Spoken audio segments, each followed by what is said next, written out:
Assalamualaikum warahmatullahi wabarakatuh.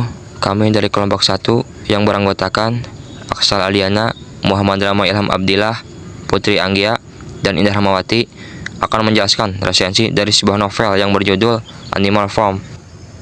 Identitas buku berjudul Animal Farm ditulis oleh George Orwell, diterbitkan oleh Bintang Pustaka pada tahun 2017 dan diterjemahkan oleh Bakdi Sumanto. Kita masuk ke pendahuluan. Animal Farm adalah sebuah novel dengan aroma politik yang kental. Saat membaca lembar demi lembar novel ini, seringkali saya merasa seperti saya sedang membaca dialog-dialog manusia, pidato-pidato manusia, dan pikiran-pikiran manusia. Tapi ketika membaca bagian di mana para tokoh di sini memakan makanan ransum berupa jerami, wortel, biji, dan lain-lain, juga mereka yang tidur di kandang, saya kembali teringat bahwa mereka hanyalah binatang. Para binatang yang hidup di bawah perpolitikan ala manusia yang dikuasai oleh seekor babi. Sinopsis: Old Major, si babi tua yang dipandang bijaksana oleh segenap penghuni peternakan Manor, yang pertama kali mencetuskan ide pemberontakan. Dia mengobarkan api di tengah-tengah para binatang di peternakan itu tentang para binatang yang tidak boleh terus-terus dijajah oleh bangsa manusia. Binatang tidak boleh terus-terusan bekerja keras dan diperas oleh manusia. Mereka harus hidup untuk diri mereka sendiri, untuk bangsa mereka sendiri, bukan untuk manusia. Setelah Old Major meninggal, para binatang semakin ingin mewujudkan cita-cita Old Major itu. Sebuah pemberontakan kepada bangsa manusia, khususnya kepada Pak Jones, seorang manusia pemilik sah peternakan.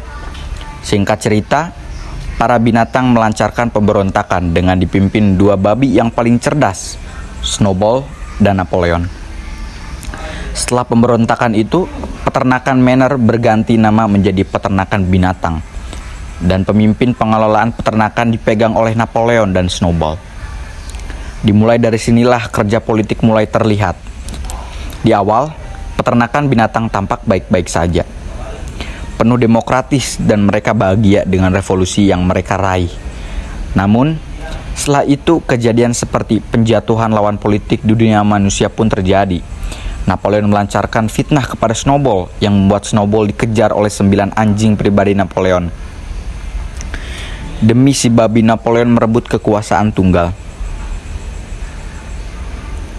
Perubahan sedikit demi sedikit pada 7 butir ketetapan yang telah dibuat sejak awal revolusi peternakan binatang, dan tidak ada yang dapat membantah perubahan-perubahan ini akibat rayuan manis dari corong Napoleon, yaitu si Squealer, yang terdengar selalu manis, dan 9 anjing Napoleon yang bengis. Terlebih lagi, para binatang di peternakan ini yang selain babi sebagian besar tidak dapat membaca dan tidak bisa berpikir rumit, sehingga mereka mudah dibodohi. Selanjutnya, pergolakan seputar dunia politik terjadi, dan ini tentu juga mempengaruhi ekonomi di peternakan. Dan ini tentu juga mempengaruhi ekonomi di peternakan binatang. Para binatang bekerja lebih lama dari biasanya, tapi selalu saja keluh-keluhan mereka selalu berhasil dibungkam oleh jajaran petinggi, yaitu yang berisi para babi dan anjing. Dengan cara halus, kasar, hingga segala manipulasi dan kebahagiaan dilakukan. Kelebihan dan kekurangan. Kelebihan yang dimiliki oleh novel ini adalah novel ini menunjukkan bahwa manusia tidak dapat menjalankan perpolitikan mereka sendiri tanpa arahan yang jelas dari Sang Pencipta, karena mereka hanyalah makhluk bernafsu sama seperti binatang. Dan kekurangan yang dimiliki novel ini adalah kalimatnya panjang-panjang dan butuh beberapa waktu untuk mencernanya dengan baik. Tapi seringkali kalimat-kalimat itu dibuat begitu rupa juga bertujuan untuk memberikan pesan-pesan tertentu secara tersembunyi. Unsur-unsur intrinsik. Tema yang digunakan dalam novel ini adalah politik. Alur dalam novel ini adalah maju, karena tidak terdapat flashback satupun dalam alur. Penokohan. 1. Napoleon. Cerdik dan licik, penuh iri hati kepada lawan politik, dan berani melakukan berbagai cara untuk meraih kekuasaan juga mempertahankannya. 2. Snowball. Cerdik dan memiliki keinginan tulus untuk memajukan bangsa dan negara. tetapi seringkali terlambat melangkah dalam dunia politik dan kurang jeli dalam melihat langkah-langkah yang dilakukan lawan politik. Akhirnya ia berakhir tersingkir dari dunia perpolitikan, bahkan negara dengan berbagai tuduhan. 3. Squirrel memiliki kelebihan dalam mengkonter opini publik, namun secara mutlak berpihak kepada penguasa benar atau salah. 4. Mouse selalu percaya dan akan adanya dunia langit yang indah di mana tidak ada keletihan dan hanya ada kebahagiaan. Sepertinya ini menunjukkan pada surga. Namun ini jenis pemuka agama. Para penguasa tidak percaya pada manusia jenis ini karena dianggap terlalu banyak membual. 3. Boxer rela mempertaruhkan segala hidupnya dan keringatnya untuk negara tanpa pamrih. Tapi sayangnya, mereka terlalu bodoh untuk dapat melihat segala kebusukan yang telah dibuat para penguasa kepada rakyat. Alhasil, slogan yang mereka lontarkan hanya terus bekerja keras dan hidup pemimpin. Karena bagi mereka itulah yang dapat mendapatkan kebahagiaan.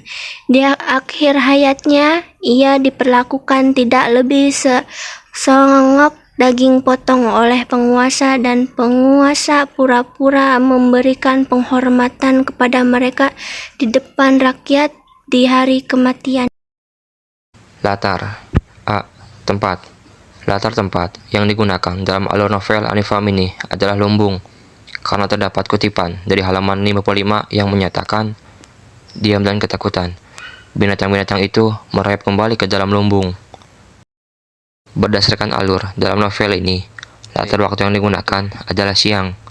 Terdapat dalam kutipan dari halaman 30 yang menyebutkan, sarapan mundur 1 jam pada biasanya, dan sebuah sarapan ada satu upacara yang selalu dipatuhi. C. Suasana. Suasana yang digambarkan dalam novel ini adalah mencekam, karena terdapat dalam kutipan dari halaman 88, yaitu, datang suatu waktu ketika tak seorang pun dari mereka berani mengungkapkan pendapatnya, ketika anjing-anjing galaknya yang selalu menggeram berkeliling di mana-mana, dan ketika kau harus menyaksikan kameramu tercabik-cabik setelah mengetahui kejahatan yang mengejutkan. Sudut pandang orang ketiga. Demikian ia selalu disebut, walaupun ia pernah disebut sebagai Willingdon si cantik. Dan amanat yang terkandung dalam novel Animal Farm adalah, pertama, jangan pernah menyerah untuk memperjuangkan impian dan harapan kita. Kita harus menjadi manusia yang pandai agar tidak mudah diperdaya oleh manusia lain yang tamak. Kedua, jangan jadikan kekuasaan sebagai ladang untuk menghalalkan segala cara. Ketiga, kekuasaan mampu mengubah pribadi seseorang dari baik menjadi buruk dan dari buruk menjadi sangat buruk.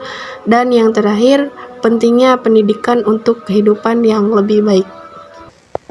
Sekian penjelasan singkat dari kami berempat. Mohon maaf bila ada kata-kata yang tidak dimengerti. Wassalamualaikum warahmatullahi wabarakatuh.